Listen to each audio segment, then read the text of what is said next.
This is the Voice of the Land podcast with your hosts, Kevin Arnold and Nick Paulus.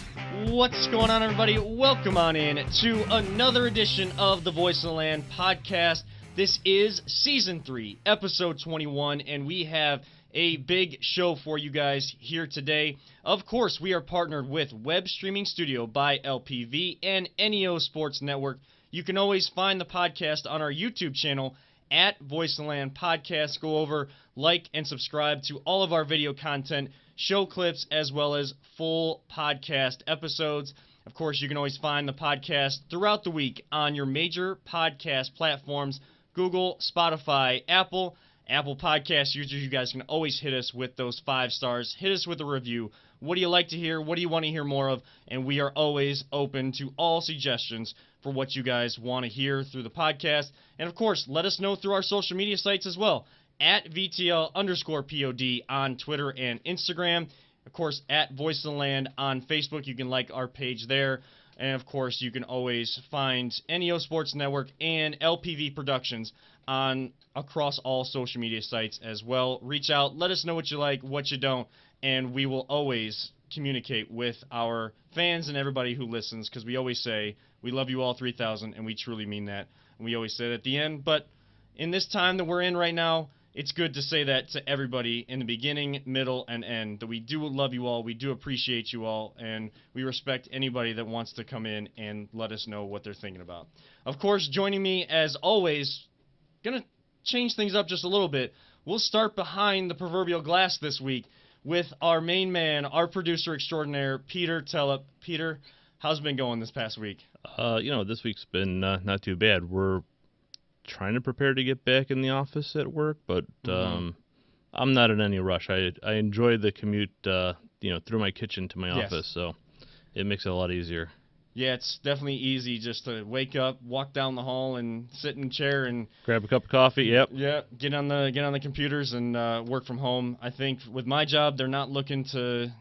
Things may change because so many things are opening up and it's going a little bit quicker than I think we thought it would, but they're not trying to open up or get the people back in the office until at least September 1st. If that changes, it changes. If they offer me to stay at home, I may entertain that offer. I don't know. We'll see. Well, I think I'm going to be working from home at least a couple of days a week anyways throughout the summer. So, and then, when the kids go back to school in the fall, we'll see what that looks like. So, who knows? I've heard some different plans for how schools are going to operate moving forward, but yeah, I mean, it could be like 2 days in, 2 days out. My wife ordered the supplies, like school supplies for the kids, and one of the top add-ons was mask. So yeah, it's a sign of the times. It's the new normal, unfortunately. Fortunately, just to protect each other, definitely wearing the masks. Of course, yes, we're not wearing masks on the podcast, but you wouldn't be able to hear us very well through these microphones. We would be talking like this, and they wouldn't be able to hear us if we were wearing masks. So we just have the social distancing going on, so we're still adhering to all the guidelines and keeping everything clean for everybody that comes in. Of course, I would have already introduced my co-host at this time and said, joining me as always, my brother, Nick Paulus. Well, guess what? Paulus and his wife are enjoying their anniversary weekend, camping, having some fun. I think there was some friends as well. So happy anniversary to them. If you are a VTL fan, make sure you reach out to Paulus on Twitter at CLE_Paulus. Let him know, him and his wife, happy anniversary, of course. And filling the shoes, and I know that he's been thinking about this all week since I asked him, but he's going to do an amazing job. You guys know him as always Positive Jay, calls into all the local radio shows, does a lot of great things in the community. Jay Banky is joining us on the podcast as my co-host. Jay, how's it going? What are your feelings getting into being on your first podcast in full here today? I'd be lying if I said I wasn't nervous, but hey, you got to get over your fears. Today is a beautiful day outside. I'm with you guys, so I'm in a great mood. Can't wait to do my first podcast ever. Well, and you're already filling Paulus's shoes the right way by wearing the Chubb jersey, because he's all about Nick Chubb. So if you're going to feel the essence of Paulus, my debut on here. It's the debut of my jersey. Yeah, is that the newest one? Just first day wearing it. Yeah. Did you end up buying that, or I bought it online? Okay. And waited forever like everybody else because I didn't get the memo of calling the team shop. Yeah, and you get it within a week. Yeah, I didn't get that memo either. I bought my Baker Mayfield jersey, like basically the Color Rush edition where they took off the stripes on there. When did your jersey say it was supposed to come in? I think July. Okay, yeah. So I got it early. Yeah. As long as I had it before the season, I was good. Yeah, so anybody out there that did order their jerseys online through Fanatic, basically the Pro Shop is connected with Fanatics.com, and that's where it's coming from. Click on the tracking link on your jersey because it may be coming sooner than you thought. Some people, I think, had September. Mine was July, and it came like 3 weeks ago. And I wore that. Of course, I had to wear that a couple weeks ago on the podcast to debut that. And so check your tracking link because it may be coming sooner, but I know that ordering online is taking a little bit longer than being able to order through the Pro Shop. Problems with one of the delivery people, Yeah. Emmett from Next Level. Mm-hmm. So they reimbursed him, got him New Jersey right away. But yeah, keep track on that. Yeah, keep track and make sure you know what day it's supposed to be coming and look out for that because, like you said, friend of show, Emmett, host of Next Level and, of course, ESPN Radio on 850 ESPN Cleveland. Yeah, I did see that he had some issues getting that jersey, but good thing that they took care of him. So keep an eye on when that's supposed to come. Don't expect July or September like it says. Make sure you keep an eye so nobody swipes that from you either, because it's the new old jerseys are a hot commodity for the Browns. Now, this week we are going to touch a little bit on some NBA and Browns topics that have come up. And Jay, you are joining a podcast that is Marvel centric. Because we do say love you all 3000 all the time, and that comes from the Marvel Cinematic Universe. I know that there's things you want to talk about. Oh, I'm a big Marvel fan. Yeah, so we'll get into that towards the end of the podcast. And I know we had a social injustice conversation. We kind of started it last week, and we decided right before the podcast to do that. So we didn't go very long on it, and I think it's only right, especially as the week has gone on. The conversation has enhanced rather than faded away, which is good. And I think Saquon Barkley and some other people on Twitter have said it best. When the protests start to fade away or they end, which they're still going, which is great to see. But when those do start to go away and they're not as widespread, will the conversation continue? And I think the fact that you hear on every single sports talk radio show, every TV show, everywhere you go through media or just out in the world right now, those conversations are being had. You see protests going on around the world. Because I'm a big Star Wars fan, so I follow all the actors from the latest movies, and John Boyega was one of those big voices in London, England, who is standing up, and not just for what's going on in America, but facing those kind of challenges and those social injustices around the world. It is getting this conversation going, and that's so important. Jay, I know you listened last week, and we kind of had the initial conversation, so I want to start with you on this. Your thoughts overall on what has gone on, where we are at as a society, and what really does need to change. I'm going to start with Saturday. Saturday I woke up and I started off my day. I was helping my aunt do a bunch of landscaping. Got home, took a nap, and I wake up and go on Twitter, and I'm seeing what's going on. And I'm like, I didn't know they were going to protest down there, and kind of felt bad. I wanted to go down there, and then I seen all this like rioting, and they were showing all these clips of cars burning. And then as it goes on, I'm seeing way more than that, and the important scene of it, and the majority of what people were doing was peacefully protesting. So the next day, I went down there and I cleaned up. I don't want recognition for cleaning up. I wanted to go down there because if I have say I have a party at my house, and I invite all my friends over and you guys make a mess, I'm not mad at you for making a mess. It's not my mess, but I'm going to clean it up. That's just how I am. But down there I learned so much. I talked to so many people, and what so many people were asking is, what can I do to help? What can I do to help? Listen. Listen to your black friends. Listen to your black neighbors. Reach out. Make new ones. Listen to them. And what saddens me is every one of those people had a story of social injustice done to them. Every one of them. Most of my friends are white. I've never heard it happen to them. That's not right. This means a lot to me because my younger brother is half black. I've witnessed happen it to him.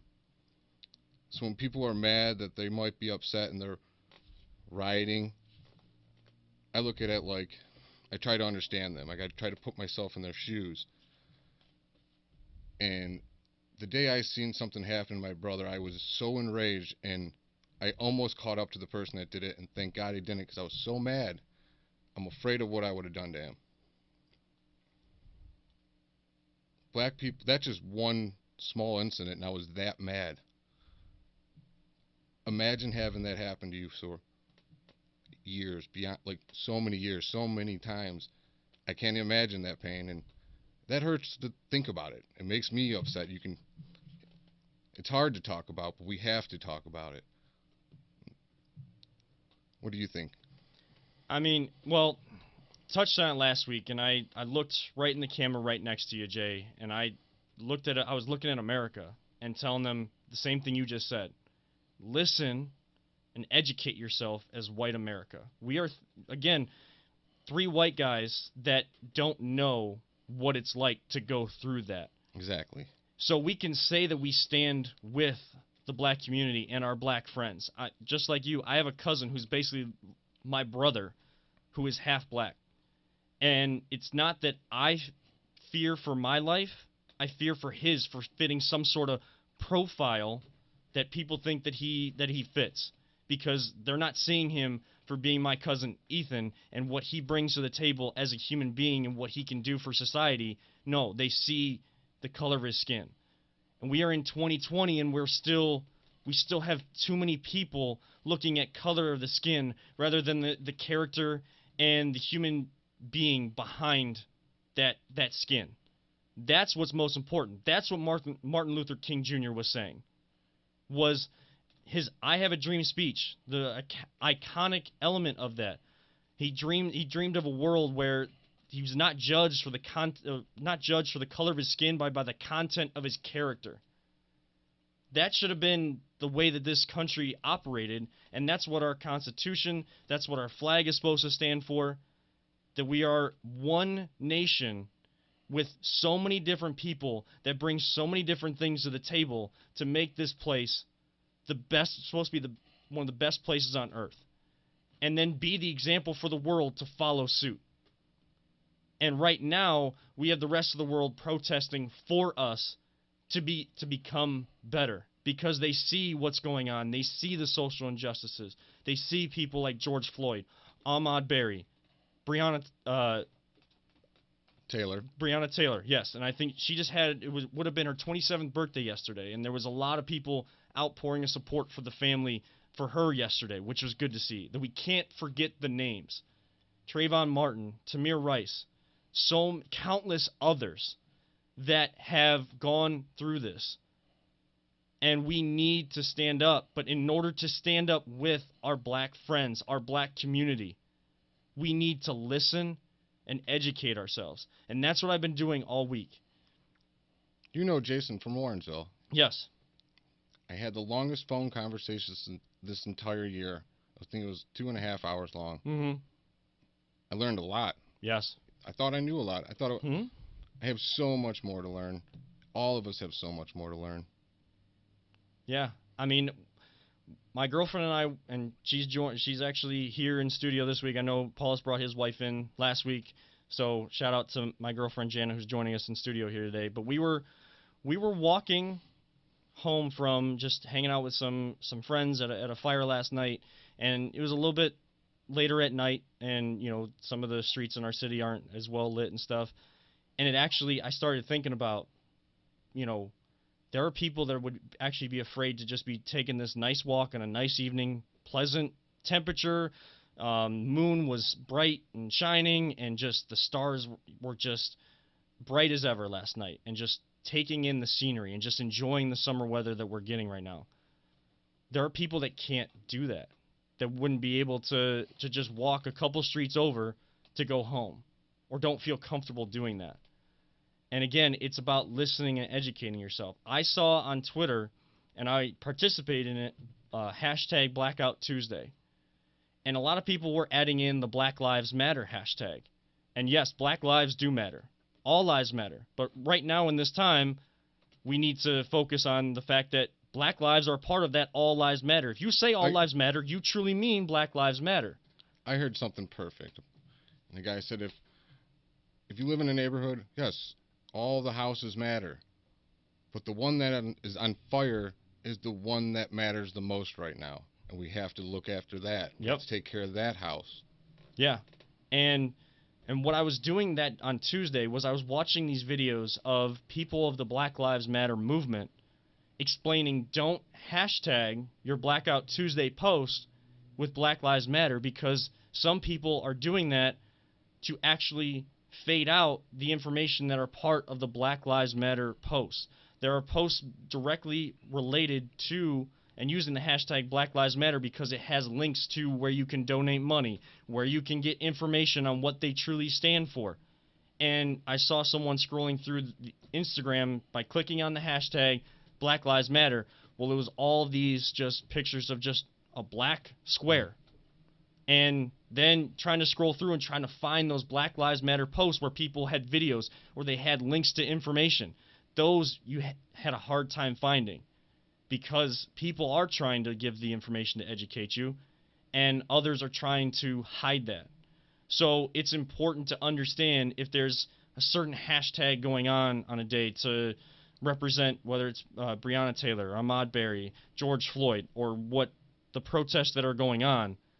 Look at the hashtag. Hashtags can be important. It's not just, I'm going to come up with the most trendy hashtag of the day, and hopefully that gets me Twitter famous. I'm the worst with hashtags. I am too. But that's a common thing on Twitter, though. Yeah. People hijack hashtags all the time. Yes. To I don't get even their know how to stuff out search there. them. I know But nothing about hashtags. One of the things you were saying, with the Black Lives Matter is, I read something, over the past week, where they said the one side sees it as Black Lives Matter 2, and some people see it as Black Lives Matter more. And Right. And that, there's a whole thing about don't respond with all lives matter. And you're right. If all the houses matter, but the one on fire is the one that needs attention from the fire department right now. And there is an issue. And I said last week, I can't imagine, I can't put myself in the shoes of a black man or any person of color in this country, because I don't have that experience. So, Right. I can't really speak to what they go through. So, and what happened was terrible. And unfortunately with I thought the protests were great. The looting and the destruction of East Force I thought was terrible. Mm-hmm. And I mentioned it last week. I said I hope that wasn't going to happen, because that ends up overshadowing the conversation about race in this country. Because now all of a sudden it's there. I heard the owner of the Colossal Cupcakes on. She was on one of the shows, I think on Triv Show or something like that on TAM. Yeah. And she was attacked. She was physically attacked. They broke out her windows. They were throwing bricks at her. She and her workers were hiding locked themselves in the bathroom. And I guess the SWAT had to come and clear people away so they could get out of there. And that's terrifying, And that behavior. I mean, I understand there's pent up anger, but I'm afraid that's going to just totally hijack the conversation, and we're going to lose sight, and we're going to go back to where we were before, and nothing's going to change. And then in 10 years, something's going to happen again. We're going to go through this all again and say, why didn't anything change? I remember Rodney King. Mm-hmm. I mean, I'm old enough. I remember that, and I remember them pulling the truck driver out of the truck and beating the crap out of him, and Rodney King saying, just, can't we all just get along? He was pleading for an end to the violence. And that was, in the 80s? I don't even remember when that was. I was young when that happened, but it's crazy. Well, Sunday when I was down there was a lot of protesters from the night before, and a lot of them said exactly what you said. They didn't want that to be taken away from the message. And I could be completely wrong on this, and if I am, reach out to me, correct me, because I don't know everything. But there's 3 kind of people that were rioting to me. There was that group that just that's all they do is invoke damage, and they go under mask of under protesters. Yep. There's people who just had their own agenda and just wanted to steal things and take advantage of that protest under that.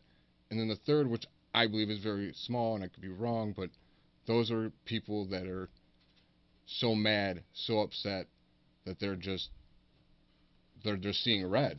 They need a release. Yeah. Yeah. No, And I'm not saying those people are right, but imagine having that much pain. Oh yeah, and that's like I said, I can't put myself in Exactly. in their shoes. So It's like, if we get pulled over today, what is the first thought that goes through your guys' head? Oh crap, I don't have money for this. When you're black, every single time they're pulled over. What's going to happen to my life? Thinking of that. Yeah. My hands are shaking like that. Yeah. I can't fathom that. No. And it's not right. It's completely wrong. And they should never have to deal with that. And Peter, you're right. Someone shouldn't have to die unnecessarily or innocently for this conversation to happen. This needs to be the point where we say enough is enough, because there are people so angry and frustrated. And I actually, because I hadn't been downtown in a while with all of the COVID going on, having to stay at home, I decided to drive the streets of Cleveland because I hadn't been down there in a while. I used to love doing that when I was going to Cleveland State and just driving around my city to just see everything and see East 4th and what's been done there, and Euclid Avenue, what's been done with that. And I did that before the protests even started. So to then transition to just before going to bed and see what had happened to all of those places I just drove by was sad to see. And if there's people that did that because they just wanted to incite violence, that is wrong. And it's still wrong for someone to damage another person's business. I saw a video from riots in 1992 where a black shop owner was yelling at younger black people, "Why are you doing this to my business?" Like, he understood what the conversation needed to be, but he's saying, "Why are you doing this to my business?" There are black shop owners, people of many different colors that own places down there that are trying to do business. I'm not going to try to tell someone how to react, and you're right, Jay. There are so many people that are angry and frustrated, and there's just nowhere else to go. And we're going to get into the fact that a lot of these peaceful protests that have started all this, like Colin Kaepernick, things like that, aren't working. They don't know what else to do.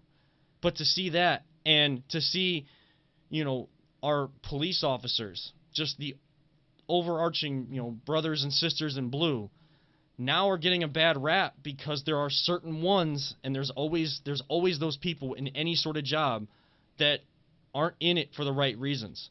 And there's the good ones do not like the bad cops. They're making a bad name for them. But I know there's a code amongst cops, and a lot of them don't say anything what's really going on, and they know who racist cops are. I believe that. And you believe you're protecting the shield. You're damaging the shield. You have to rid them out. They shouldn't be in there.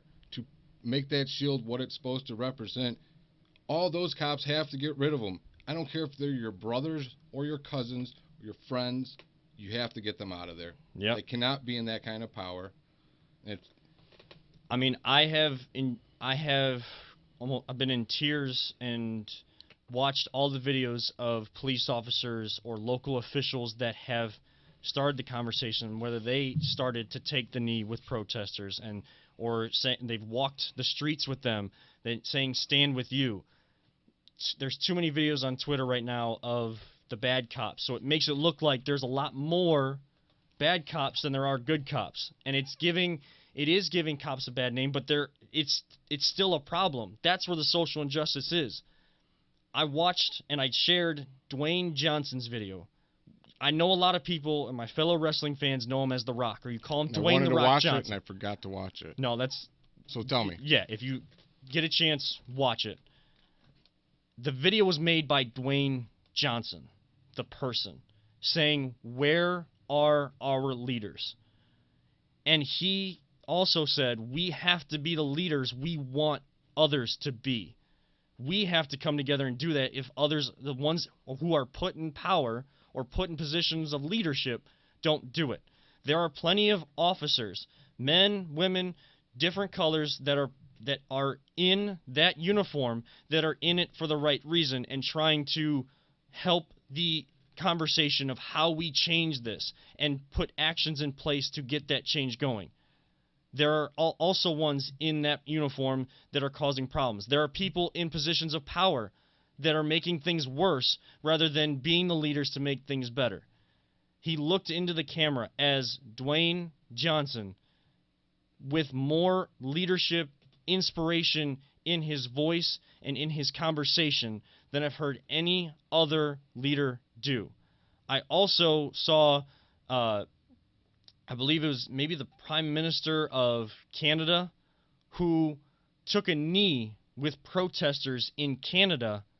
Like, this is the Prime Minister, and yeah, he's got his Secret Service around him and stuff, but he is talking with the protesters. He is looking through his Secret Service, not caring that they're protecting him. He is in the midst of that crowd. That is what a leader does. They get involved.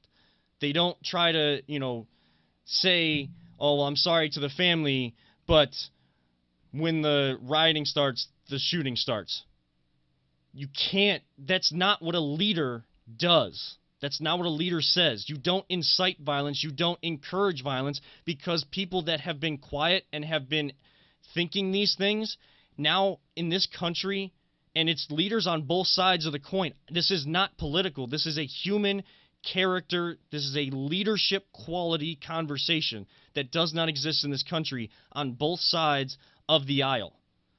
People that talk and they incite or encourage, they don't necessarily say it in full that they're promoting themselves as racist, but they say things that indicate that, and then people that feel that way, they are encouraged to come out and then be a part of the problem where they're inciting violence, and then social injustices increase rather than decrease the way that they should. And it is sad to see. We need leaders that will take the same stance that Dwayne Johnson put out there on Twitter, like what we're saying right now. Educate, listen, get involved once you understand it. If you stand with the black community, understand where they're coming from so that you can really have the conversation, understand what those actions are. I don't know everything either, Jay. I don't know what the answer is, but I'm willing to work my ass off in conjunction with the black community and fellow white Americans as well, as a whole collective unit. Everybody from every color. I am willing to work my ass off in conjunction, standing united with all of them, or kneeling in united front with all of them to figure out what those answers are. The upcoming days, I have some really tough conversations I know I'm going to have with family members. They're racist. A lot of them don't even realize it. Yeah. And I'm not going to shun them or turn them away because of their beliefs. I'm going to continue to love them. I'm going to continue to educate them. And I'm never going to stop. And if they could try to push me away, I'm just going to even love them more. Because love will conquer all. I believe this. Mm-hmm. I have to believe this. Yeah. That's what has to get us through. And people in this country, we have our First Amendment right of freedom of speech, and you have the freedom to have the opinions you have. But right now, if you think being racist is the opinion you are justified in having, you're not. I'm telling you that right now. That's not my opinion. That is fact. We can't just say we're not racist. If we're going to start the conversation, start the ball rolling on actual change in this country, we have to be anti-racist. The words right out of my mouth. We have to be anti-racist. And you can't allow we can't allow that to run our country, because, again, I go back to what the flag, our anthem, the Constitution is supposed to stand for. All men are created equal. The way that should read, and something that they should have changed, because we know that was written back in the 1700s. All people. All people. All men, women, anybody from any color, background, sexual orientation, anything of that nature. Whoever you are, you should feel that you have equal rights, you have equal ability to have an impact on society. All people are created equal, and that is what the Constitution, the flag, and the anthem are supposed to stand for. And the fact that they are symbols that are supposed to stand for that, and we don't see that in this country, is exactly why Colin Kaepernick kneeled. When I talk to my family, when I begin every conversation, I'm going to look them right in the eye because they're Christians. I'm a Christian. I'm going to be like, pretend Jesus is right here. He's right next to me, and he's just going to listen to everything you say and everything we talk about. And what you say, can you actually say it in your heart and think it's right with him standing right there? Because you probably can't. Right. And it's, like I said, it's the fact that people like Colin Kaepernick took that knee. And we say people need to listen and be educated. Someone that wasn't in the sports world necessarily, and I don't know if it was racist narrative or it's just he wasn't educated enough, and I think it was because he wasn't educated enough and he needed to be called out, was Drew Brees, quarterback of the New Orleans Saints, saying on an interview with Yahoo Finance that he's not with people, or he wants people to stand for the flag. He still believes in that, but not understanding why people kneeled. It wasn't to disrespect the flag. That's what people continue to think it is. That's what I thought it was originally. And Colin Kaepernick did not go through everything right. Wearing socks that say, basically indicating that all cops are pigs, or, kind of having those references. And when he sat originally, he was told by, I believe it was Nate Boyer, who was a Green Beret, a veteran of the military, a white man, that kneeling for the flag is not disrespecting the flag. That actually holds relevance within the military and holds reverence within the military. And that's why he told him to kneel instead of sitting, because sitting did disrespect the flag, and he wouldn't be able to get his message out there. Kneeling was to say, I respect the flag, I want the anthem to represent what this country is all about, but I don't see that, and I'm trying to get the conversation started. And again, he didn't go about it the right way, but people's eyes are starting to open to what he thought. And Drew Brees' eyes are open because the president even came to the aid of Drew Brees, saying, yeah, I don't want to see any of these NFL players. And, he had derogatory comments to them when they originally did it. And he also came to the aid of Drew Brees this week, saying, yeah, everyone should stand for the flag. I believe that I stand for the flag, but I'm going to, I understand why people kneel, because it's not about disrespect or It's not about the flag. It's not about the flag. It's about social injustice and actually having the conversation continue so that no other lives are lost. Drew Brees made sure to tell the president, look, I've had conversations with my black teammates. I've had conversations in these last 3 days, and I don't like what I said.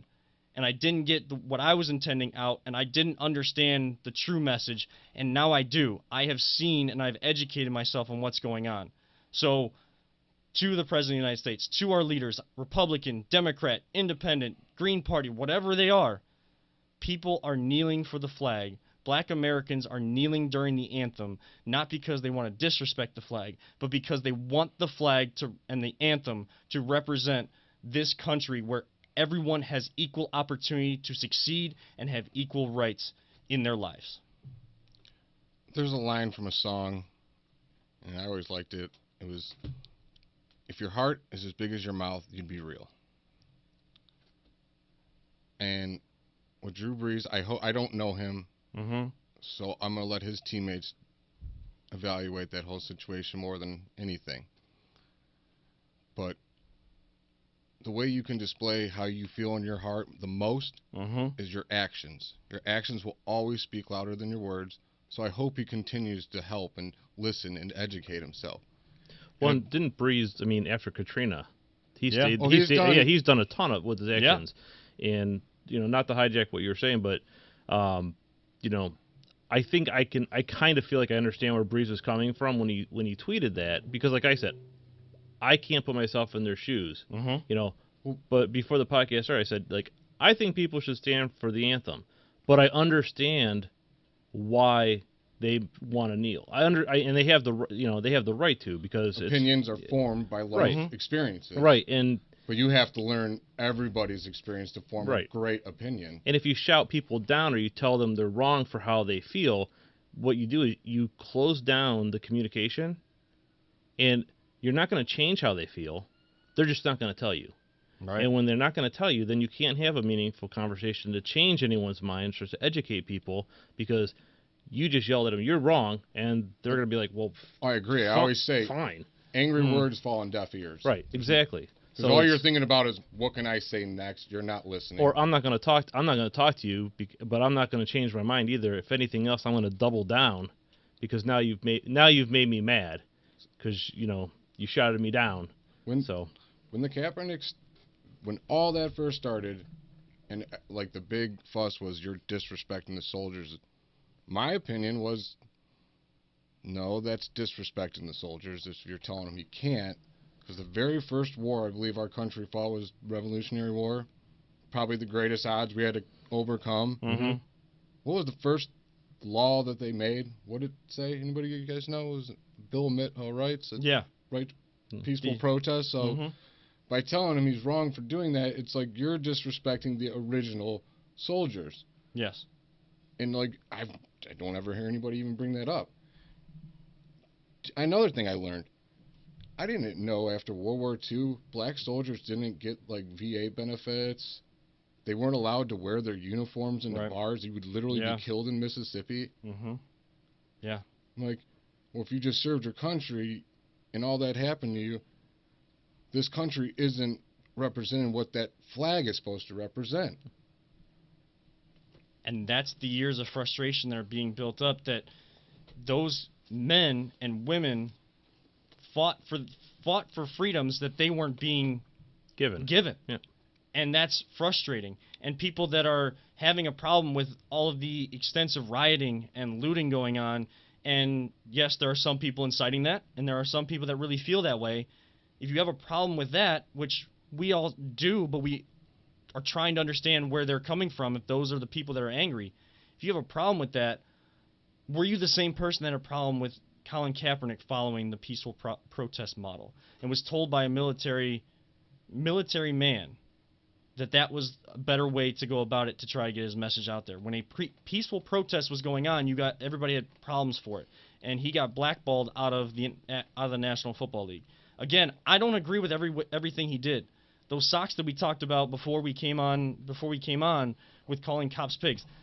My girlfriend's cousin is a cop, and I have met the man, and I respect the man, because he is one of those good officers who is in the position and went through and got his degree and went into the police force for the right reasons, to defend the Constitution, to protect his community, and down there in Wheeling, West Virginia. And we were saying prayers for him too, because he had to go to protest to make sure he protected the people, not to incite violence or anything like that. And there's many people like her cousin Ray that are for the right thing. So I didn't like calling cops pigs, but we know that there's an issue in our justice system. And again, it's leaders on all sides of the coin. Hopefully leaders start to listen. And when we have the chance to vote, go vote. Educate yourself on who these candidates are, what they stand for. Do you believe that what they're saying they will be able to act on? Look at what their actions have been in the past in the political realm or anything else. Do they have the track record that they're going to back up what they're saying? And we need a youth movement within the leadership ranks as well. The people that are graduating high school and college right now, even in, around my age, middle to late 20s. We need to be, and all of us need to be, the leaders we're looking for and help guide those that are trying to get into actual leadership positions to understand what it means to be a leader. That's one thing that I've always preached as a coach, is not just, oh, you're going to, I want you to play the game of soccer this way, or we're going to have this formation, I want defense looking like this, I want that. I also go with the life lessons, because I want the youth of this country to learn from my mistakes, learn from the mistakes of others, so that they don't make the same mistakes. We're all going to make mistakes. We're all human. But we all also need to respect each other, love each other, and educate one another, so that the youth of today can become the leaders of tomorrow. Whether they want to keep playing sports that I coach that I love, I don't care if they lose a passion for that and they find a passion in politics, they find a passion in art. Be a leader in that. Love what you're doing and love other people around you and respect what they want to do. And this country can become a better place. But until we get to that point, we're still in a sense of what we saw back in the 60s and in the early 1900s, even in the 1800s. We're seeing elements of that still in 2020. And that is a huge, huge problem that we need to talk about, act upon, help one another to change. And I know that there's other people that aren't educating themselves, and they're even telling athletes who speak out. Athletes are humans. Celebrities, actors, actresses, Dwayne Johnson, professional wrestlers, they are still human beings that have a right to their opinion. And people like Laura Ingraham, who agrees with Drew Brees for speaking out as a $1 million athlete, but not LeBron, KD, saying shut up and dribble, but you don't tell Drew Brees to shut up and throw. I'm not going to tell Drew Brees to shut up and throw because I still want him to speak out. But I want LeBron, KD, other athletes, other people that have a platform to speak out so that we can get to change. Don't just agree with someone because they fit your narrative. Listen to the person on the other side of the aisle that disagrees with you. Why do they disagree? Have a conversation. Come to an understanding. The whole shut up and dribble and you're an athlete, stick to sports is one of the most annoying things in the world to me. You don't tell plumbers, like, shut up and plumb. Right. You don't tell teachers to shut up and teach kids. Don't speak up of stuff. You don't tell any other profession to just stick to their profession. So Right. why is it just sports players that they do that to and celebrities? That doesn't make any sense to me. Yeah. But and as Peter, I know you worked in the media industry, and we're trying to. And Jay, I know you have a passion to try to get into that, and you are tremendous. Today, I've made a decision. I'm going to be a cameraman. There you go. I mean, I'll do pods with everybody, but I want to start covering everything in sports. But there's always been a burning desire inside me to make a change in the world. Yeah. And I can't imagine anything better than capturing everything. I want to start going to all these protests, and I want to capture everything. And because there's so much more peaceful stuff in those protests, and all you see is the violence. And Always Positive Jay is going to try to capture all this positive I can during all these, and I want to interview people down there. I want to get their voices, and I want to help them have a louder voice. And that's so important to see everything from every angle, because we know that there's a lot of peaceful protests going on, but is it the focus? Not really. It doesn't get clicks. Right. Unless it's drama. People are only filming. That's not right. Yeah, people are only filming what gets clicks. And while we need to see officers in Buffalo that push down a 75-year-old man who's just walking on the street, we need to see those things. That's one angle, because there are still bad cops. There's bad leaders. There are a lot of good leaders. There are a lot of great leaders and great cops out there who are standing with the protest. We need to see that angle. We need to see the peaceful protest. As much as it pains us to see our city destroyed and businesses destroyed, you needed to see the looting and the rioting to understand who is actually doing it, why are they doing it, so that, again, see everything to understand the full story. Don't just look at what you think fits your narrative, because there shouldn't be just one narrative anymore. Listen to all narratives, whether you agree with opinions or you disagree with them. Listen, educate yourself on all narratives so that we can come to a better understanding and respect and love for everyone, so that all lives truly matter. And you said it a little bit earlier, Peter. It's not that people are thinking that just by saying right now Black Lives Matter, that they matter more. No, all lives matter, and in this time, we should be understanding that Black Lives Matter too, because our eyes are open even more so to how they still don't matter to too many people, when they should be a part of the conversation where we say all lives matter. We should just be able to say that and know that this country is that way. But since it's not, I'm going to say Black Lives Matter. And I want this country to get back to that point, and I'm glad you're trying to become a cameraman that wants to show every angle. And we're trying to get in the media, and you said it. We're not going to tell a plumber to shut up and plumb. We're not going to tell we're not going to tell fellow media members trying to get into this industry, just shut up and talk sports. I'm not. No. I'm going to cover what most people try not to cover because it doesn't get clickbaits. Right. Don't go for clicks.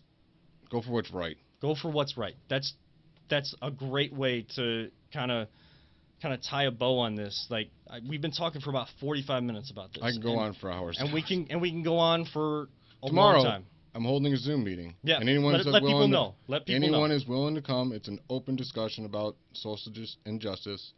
I'm going to do a lot of listening. I'm going to hold these all the time as much as I can. And I'm hoping a lot of people get to educate themselves. And what I'm hoping comes the most is we start figuring out ways to make change. Yes. Because it's time for action. And please follow Always Positive J. What's my handle? I don't even know. Is it at Always Positive J or APJ? Always Positive J, just the letter J, I believe. Yeah, just the word always, positive, and the letter J all together. Follow him because he'll have more details. You can reach out to him if you want to get in on the Zoom and you're listening on Sunday before 1 p.m. or even during it. Reach out to Jay. Let him know you want in. I'm going to be working, and I'm going to reach out. I'm going to get Jay. I'm going to get the information from Jay to just have it there while I'm working to just listen in. That's what I'm going to do. I'm just going to listen. I'm not trying to, take a break from work so I can talk. I want to listen and educate myself because there's more education I need to do because I'm saying Black Lives Matter and I've understood more over the last week from the last time I spoke. Still a lot more I need to understand to fully stand and get in on the action to help make a change in this country. Now, we don't just stick to sports and we spent 45 minutes on social injustice, but we do have Jay here and calls into these radio shows and, he only gets so much time and I always want to hear more from him. Thanks. So one thing that, a big storyline in the sports world I do want to kind of get your take on is the NBA. Looks like they're coming back. I know the governors or the board was 29-30. I think Portland was the only team that voted no, only because they wanted 20 teams, not 22. They wanted less people in their way to try to make the playoffs. But there's 22 teams going to Disney World and the wide world of sports at ESPN on those campuses. And basically what they're going to do is they are going to, of course, the process is starting now. And some of these teams need to get some of their players from other countries back here. And they're going to need to quarantine for 14 days. Then they're going to have training camps starting June 30th for about a week in their facilities. Then by July 7th, they're all going to start flying down to Orlando. And in Florida, anybody that goes into Florida needs to quarantine too. So there's going to be a quarantine element with these teams, their officials, their coaches, quarantine themselves and trying to get their basketball, get the rust off, basically. They're going to try to find ways to do that. And there's going to be a little bit of a training camp down there. And may have some scrimmages. So then by July 31st, they're going to have, I think, 8 regular season games. And 22 teams having the same kind of playoff format with 16 teams, 8 on both sides. And by the time they get through those 8 regular season games, if the 8 and 9 seed in both conferences are within 4 to 5 games of each other, there's going to be a play-in game or tournament. I'm not quite sure. There's still medical details they need to work out, like how they're going to test players, what happens if one player or coach gets it. Older coaches that are more in danger to the virus if they catch it. So basically they're making it up as they go, but that's the only way you can really go about it because no one knows how to come back from this because we've never really been through something like this for a long time in this country, and to have sports go away and try to bring them back and still have people socially distanced but play and 5-on-5 and have coaches on the sideline, older coaches that are 65 and older like Popovich for the Spurs. How are they going to operate all that? They're making it up as they go, but that's all they really have. Ramona Shelburne said it today. She said they're going with it. They started the game more or less, but they're just in the first inning, and they're going to have to learn and react as they go. Yes, and learn and react as they go. I give them props for these players really want to play. And yeah, is it going to work? I'm going to swing into another game, and me and you stand different on this. Yeah. As baseball needs to take a page from the NBA. My coach asked me the other day, he goes, "Do you want to play if we're allowed to play?" I have arthritis in my shoulder. I ain't getting paid a dime. I'm going to go because, one, I love my teammates, love being out there for them, and I love to play baseball. I love baseball. Yeah. Baseball. You're losing your fans. Just play for us, please. They are losing fans. I mean, baseball's been losing fans for a while, and this is going to make it worse. I understand the players want their money, and they have their stance, and the MLB is way far away, so the owners are trying to get their money, and there is an issue there.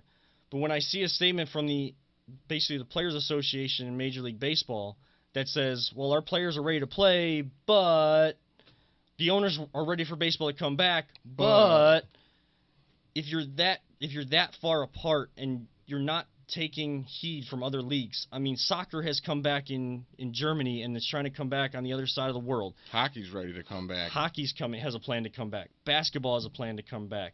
I've seen, and football is planning on having their season start on time in the fall, and they're still working through all the logistics of that. So many sports are coming back, and baseball can't get it right. Again, I understand players are going to stand with each other in their association. Owners are going to stand together, and some owners are way too cheap, and they're going to try to hold on to too much money, and they want like 50 games. Then they reduce down to 48 games. They're like going lower rather than getting closer to the 114 games that the players want to play. There has got to be common ground for you to come back. And yeah, selfishly as a sports fan, I love baseball, and I want baseball to come back. Figure it out.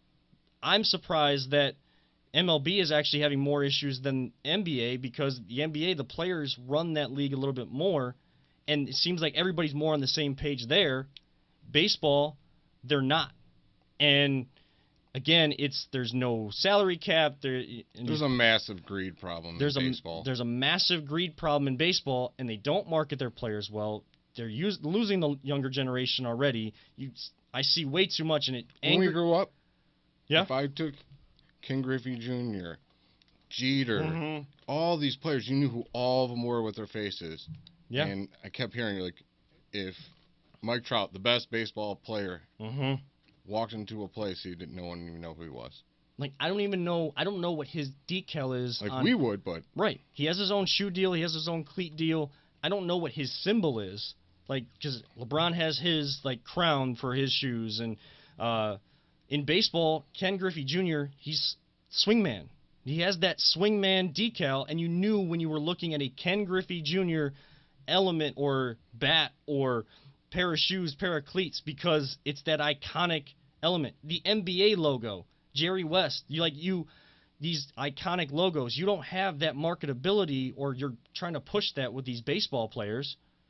And so you're already losing fans, and it angers me when I watch a baseball game and they pan to someone falling asleep, because I love the game of baseball, but I get it, and now you're going to do this in this kind of crisis, clamoring for money, showing your greed problem at a time that people can't even get back to work. Exactly. This isn't a strike negotiation. That's how they're looking at this. There should be a season. This is a pandemic we're in. You have to do beyond your sport. This is bigger than sports. Yeah, the timing for this argument between these two, they should just figure it out, and it shouldn't be this hard. I don't understand. I mean, I get it, and I get that sports is a business. It just doesn't look good at all. And again, I've said it before, it's one thing to say we as the players, and they're looking for their money, still doesn't look great in this time. Then you got the individuals that just want their own money, and they're not even supporting their fellow players in that. They're just saying, just give me mine, just give me mine. It looks bad at this time, and you have to find a way. I want to take that Blake Snell and go down to one of those food lines right now. Yeah. And be like, tell all those people you want your millions. Yes. You're so worried about your millions because you probably won't have a problem in your life financially if you're smart. Yeah, and your fellow minor leaguers that are trying to get to the same point that you're at, that probably won't be on the roster or have any benefits coming up by the end of this month, because the mid-market teams, lower-level teams won't even be able to provide those benefits. They don't have the money in their organization to do so. You go talk to them. You go talk to the people in the food lines that I want my $30, $40 million right now. You tell them and see what happens. If I was a ball player and I'm in that position, I honest to God, I'd go, I don't care what you guys give me, because I'm not going to even take it from me, I'm donating my whole salary this year Right. to the food bank because I have to help people. I am in a Right. position to help people. I should be helping people, not worrying about money. Yeah. And they agreed to contracts, and there's guaranteed money in baseball, and I get, like, if you're signing a contract in any job or whatever, you want that to be adhered to. But again, keep an eye and educate yourself and listen to the sign of the times. And if you're deciding you're not going to have games this year, you can't come to an agreement. Just say we're not doing it, and then figure it out once you can actually get back. You feel like you can get back safely, and everything just seems normal again. Just make one decision or the other instead of just having this greed argument going back and forth, giving us what we think we're going to get in baseball and then taking it away. It's a big problem right now, and there's a lot going on in this country we need to fix. And to show greed right now is just not one of those things. We got about 5 minutes left, Jay, and I know that we wanted to have a bigger Marvel conversation, and I think we had an important conversation today. But I do want to get some of your thoughts on Marvel. And you sent me a picture of... It's supposed to be Phase 5. So if we're going into Phase 4. This is what Phase 5 is going to look like. So, because I've seen Marvel announce some of the upcoming movies that are gonna come out. There's gonna be another Doctor Strange. There's gonna be Guardians of the Galaxy. But I'm seeing on there New Avengers, and I'm seeing X-Men, and I can't wait to Fantastic... see how they do X-Men. Like, yeah. If you notice in all the Marvel, there's no mutants. Right. There's people that are enhanced or some kind of Inhumans. suit or from another galaxy. Right. You never had mutants. I can't wait to see how they tie that in, that they've been under, like, no one's known about them or it hasn't been brought up. And the new Doctor Strange, that's going to change everything, I believe. You're going to open up all kinds of different universes to this. I can't wait to see where they go with this. I hope they save Fantastic Four. Yeah, because Fantastic Four, I mean, it was good when they first brought it out, and, you know, when Captain America, Chris Evans, was Johnny Storm at that time. Like, the first one was good, but I don't think that they were able to develop that. Then they tried to bring it back, and that Fantastic Four movie flopped. Fantastic Four is one of my favorites, and I know that you share a connection where you come from on the comic book and being a fan of Marvel. I've said it many times, my dad was big on the comic books, and he gave me original issues of X-Men and Fantastic Four, and then I started to really dive into Marvel more than DC, even though I loved, you know, I like Batman, I like Superman, and Superman being generated... Hot take Batman out of DC, and they're not that good. No, the movies are not that good. Like, not just Batman, but all his villains. Yes. After that, they ain't really got too many good characters, in my opinion. Right, the way that they've developed the Batman character in DC, it's like miles apart for the others. I've heard Wonder Woman is really good. That was a very good movie. Okay. And I know people are looking forward to the second one, and hopefully that's able to come out sometime soon as movie theaters start to open up.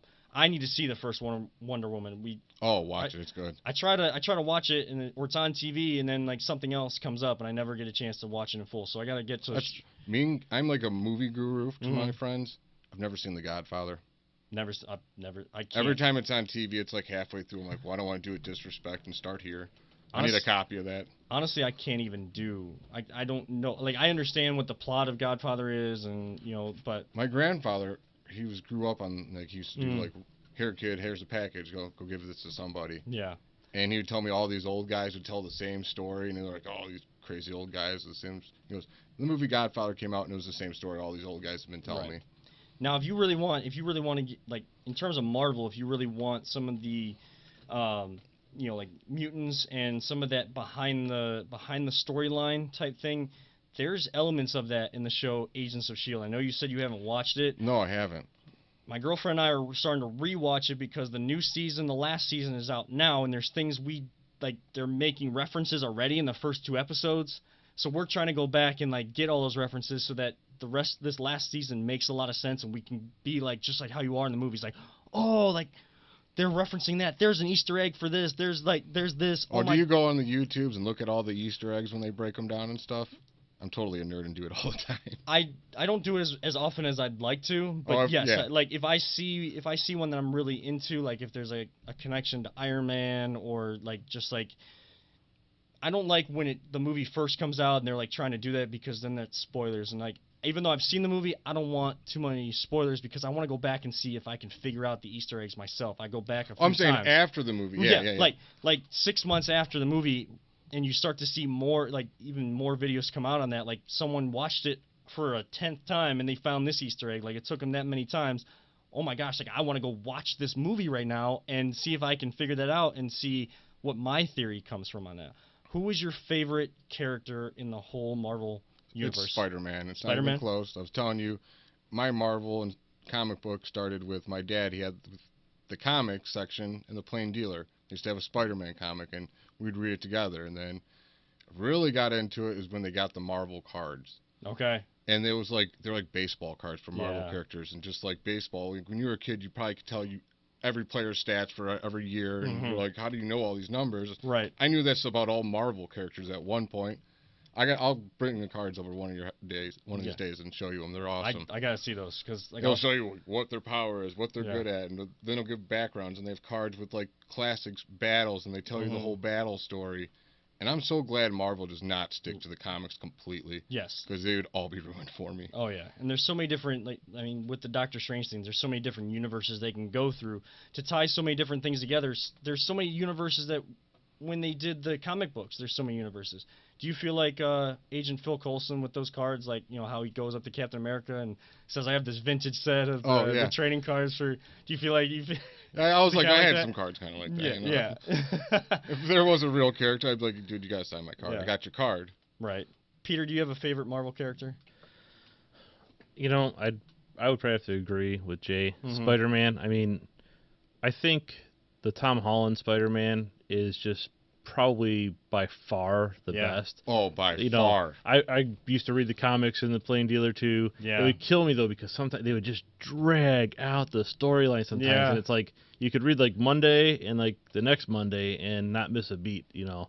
But I think, you know, Iron Man, when, you know, Robert Downey Jr. came in and that first Iron Man movie, Yeah. and That's one of the best. just the character little arc. bit, the little bit of just that the humor that was in there and the way they did it, it was so damn entertaining. Where like the DC movies, man, I feel like I slogged through them. The first Wonder Woman movie was good. It was good, Okay. but still, it was, you watch that and it's very much a DC movie. It's got a little bit more humor, but Marvel is just so sharp. Yeah. When you're done with a Marvel movie, you're like pumped. Yes. Oh, Watch yeah. most of the DCs, you're ready to take a nap. Yeah, Like, I'm that's exhausted. true. That's true. Yeah. But yeah, Spider-Man, Tom Holland, and my wife loves Tom Holland. I think Yeah. she would, you know, kidnap him if she could. So I wanted to ask you, your favorite's Iron Man, correct? Yeah. What are your thoughts on Iron Man 3? I like Iron Man 3. It does, like, I guess it doesn't hold the same weight as Iron Man 1 and 2, but if you go back to that one now, seeing how they developed Pepper and like what she ends up doing and her role in Endgame, you know, it actually holds a little bit more relevance to me watching Iron Man 3 now after Endgame than it did watching that originally. But I just love all the Iron Man movies, and I've always kind of liked Iron Man, but then seeing how Robert Downey Jr. presented the character and the character arc of the guy that doesn't have superpowers, kind of used his mind, like, and just his knowledge and his scientific wherewithal to generate a suit of armor and power, and ends up starting the universe and raises that hand at the end with the nanotechnology to get all 6 Infinity Stones on his arm, snap his fingers after saying, I am Iron Man. No Like, better it's way just, to end it. It's like goosebumps. Yeah, exactly. I was gonna Goosebumps, say. tears start to well up in the eyes, like every single time. Doesn't matter how Ready many times to run through a wall. Yeah, absolutely. And so My opinion on that is completely changed. Mhm. Like, I liked it as a movie. It was very, very entertaining. But my inner comic book nerd is the Mandalorian. Yeah. No, not Mandalorian. The fake bad guy. I can't think. He's supposed to have 10 rings. Oh, He was I the can't- actor he thought he was going after. I can't think of his name right now. I can't think of his name either. It was the drunk guy, and after he broke in, and he's like, "Oh, he's Oh, just yeah. right here." Yeah. Well, they're bringing the real bad guy. There is an actual character, and he Mhm. has like these 10 rings that are like badass, and he's an awesome villain. And I was like, dude, how did you guys just cut him out and make him a fake villain? Mhm. But they're bringing him back, and Okay. I can't wait to see how they do that. Yeah, that'll be. I'm looking forward to the next phases, and I think having this break between will kind of allow you to split up the Marvel movies, but also and appreciate like the new era that they're going to try to bring in. I'm glad they took a nice break. Yeah.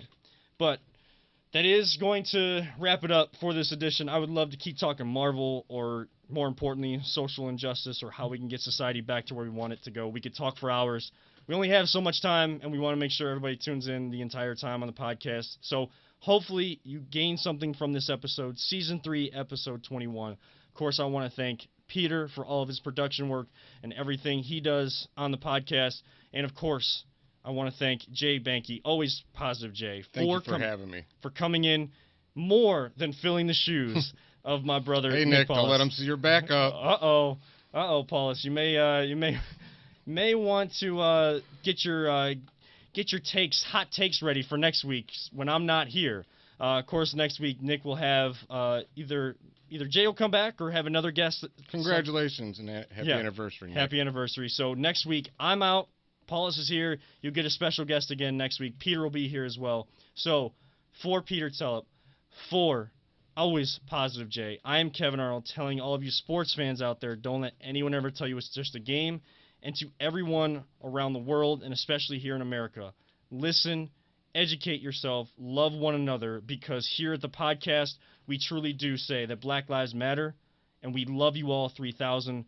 And we appreciate everyone that listens. Thank you so much, and we will see you. Paulus will see you, and Peter will see you next week.